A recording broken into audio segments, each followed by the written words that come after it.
Salut la MIF. Est-ce que t'es déjà rentré dans un vestiaire ou t'avais l'impression d'être un meuble Ikea non monté?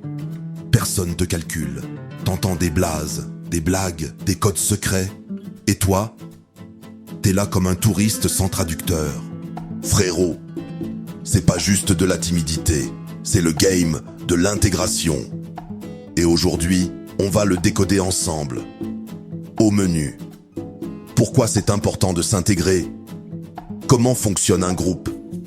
Et surtout, comment t'y fais ta place sans forcer, mais sans t'effacer non plus? L'appartenance à un groupe, c'est un besoin vital. Comme l'eau, le sommeil, ou marquer un but à la 90e. Émile Durkheim, le daron de la psychologie sociale, l'a bien expliqué. Un humain, tout seul, ça se construit pas. Tu crois que tu décides tout seul ce qui est bien ou mal, ce qui se fait ou pas? Faux et archi faux. T'as grandi avec des règles sociales, des traditions, des normes, qui s'imposent à toi, même si t'as rien demandé. C'est ce qu'il appelle le fait social. Et quand t'es dans un groupe, t'absorbes ces faits sociaux. Tu chopes ta vision du monde, tes valeurs, ton sens de ce qui est bien ou pas, et même ton équilibre mental. Le groupe agit comme un miroir. Il renvoie une image de toi-même que tu finis par adopter. C'est donc au contact des autres que l'on apprend qui on est, que l'on forge notre identité. Autrement dit, tu deviens toi, à travers eux.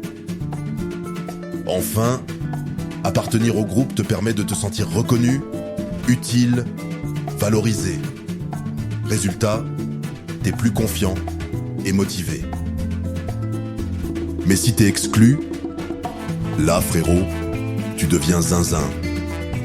Durkheim dit que tu tombes dans l'anomie. Un mot chelou pour dire que t'as plus de repères, plus de sens. Et tu peux te retrouver dans le dur mentalement. Isolement, souffrance et autres troubles psychologiques. Le vestiaire, c'est un univers social à part. C'est pas un bureau où tu poses ton MacBook et tu tapes des mails passifs-agressifs. Ici, les règles sont tacites. Il y a les lois du terrain et les lois du vestiaire.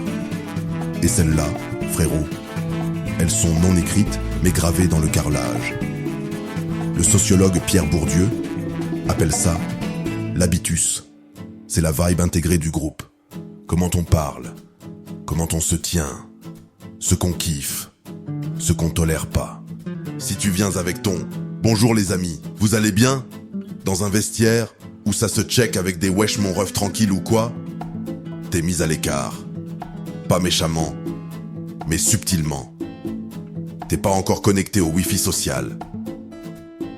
Un autre sociologue nommé Goffman dit que quand tu rentres dans un groupe, t'es pas toi-même direct. Tu fais comme quand tu dragues en DM. Tu choisis la meilleure version de toi. Pas celle du lundi matin au réveil. Tu débarques pas en freestyle. Tu testes le terrain. Enfin, Georg Simmel, de son côté, dit qu'un groupe se forme lorsqu'il trace une frontière entre ceux qui sont dedans et ceux qui sont dehors. Entre nous et eux. En gros, un groupe n'existe pas seulement parce qu'il inclut, mais surtout parce qu'il exclut. Et c'est en se distinguant des autres groupes qu'il se renforce. Si t'as pas le code, la vibe, ou tu captes pas les vannes, t'as pas encore passé la frontière invisible. C'est pas méchant, c'est juste social. Bon, passons au concret. Tu veux t'intégrer ? Pas besoin de ramener des bonbons tous les mercredis pour qu'on t'appelle le sang. Faut juste maîtriser le flow, comme un numéro 6 qui relance propre sans paniquer. Voici ton plan de jeu en 5 passes décisives. 1. Observe, jeune padawan. T'arrives pas en terrain conquis, t'arrives en éclaireur. Regarde qui parle, qui commande, qui balance les blagues et qui rigole. Lis le vestiaire comme tu lis un match. 2. Rentre dans les rituels, même les plus éclatés. Les tapes chelouses avant match, tu les fais. Le chant nul dans le bus, tu chantes, même faux.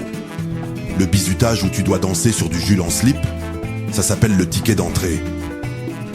3. Adapte ton langage. T'es pas obligé de parler comme eux, mais capte le ton.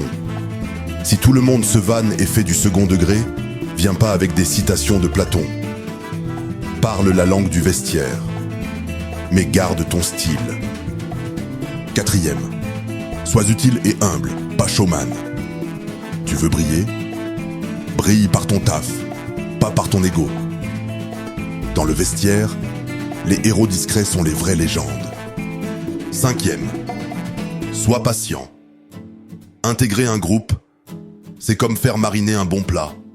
Faut du temps, du feu doux et de la régularité. Voilà. Finalement, s'intégrer, c'est pas un tuto YouTube. C'est pas un mode d'emploi. C'est un chemin. Un ajustement invisible entre ce que tu es et ce que tu choisis de devenir au contact des autres. T'intègres pas un groupe avec des mots, t'y entres avec ton écoute. S'intégrer, c'est pas s'effacer. C'est s'aligner. Pas pour devenir comme eux, mais pour devenir toi avec eux. Et si un jour tu te sens encore à part, rappelle-toi. Ce n'est pas parce que tu n'es pas encore à ta place que tu n'en as pas une. Chaque groupe a besoin d'un peu de toi, même s'il ne le sait pas encore.